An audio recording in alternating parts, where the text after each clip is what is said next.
Hello, bonjour. Aujourd'hui, je vais parler du prince Harry et du prince William et je vais faire un lien avec ce que Meghan Markle avait dit lors de son interview avec Oprah Winfrey. Décidément, on apprend des choses dans cette biographie qui vient de sortir, biographie sur la vie du quatuor Harry, William, Kate et Meghan. Et il y a un chapitre qui est dédié au prince William, au prince Harry, notamment leur vie après le décès de leur mère. On apprend en fait que le prince Charles avait demandé des séances de conseil, des séances de thérapie pour ses deux fils juste après le décès de leur mère. Il souhaitait que ses fils puissent en parler. Il a donc parlé à la reine qui au départ était d'accord avec cette opinion. Par contre, quand il s'apprêtait à aller voir quelqu'un, retournement de situation, la reine n'était plus d'accord. Donc, le prince Charles s'est vu d'expliquer qu'il n'était pas possible de le faire parce que ce ne serait pas bien aux yeux du monde. Ce qui a surpris le prince Charles. Donc, il faut rappeler que Diana était décédée il y avait peu et les enfants avaient 11 et 13 ans. Donc, vous imaginez.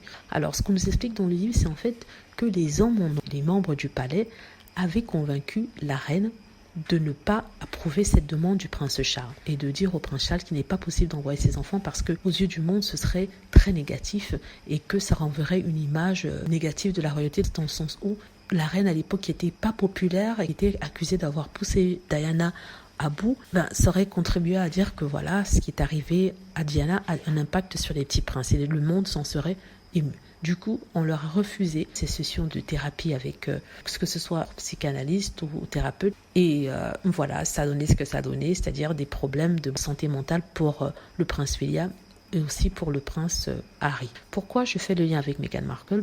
Tout simplement parce que Meghan Markle a eu le même problème quand elle était enceinte du petit Archie. Elle est allée auprès des personnes de Buckingham et de Kensington afin de leur demander de l'aide en disant qu'elle avait besoin de parler à quelqu'un, elle avait besoin de voir quelqu'un pour lui parler des idées noires qu'elle avait et ou alors de voir quelqu'un, en tout cas un psychanalyste, un thérapeute, quelqu'un.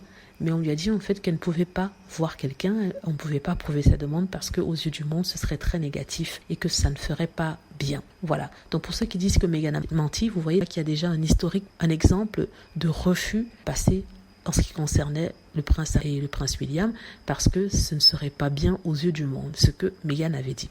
Dites-moi ce que vous en pensez. J'espère que vous avez aimé la vidéo. N'hésitez pas à cliquer sur like si c'est le cas, à vous abonner pour plus de vidéos et à cliquer sur la petite cloche afin d'être averti lorsque je poste une nouvelle vidéo. Merci.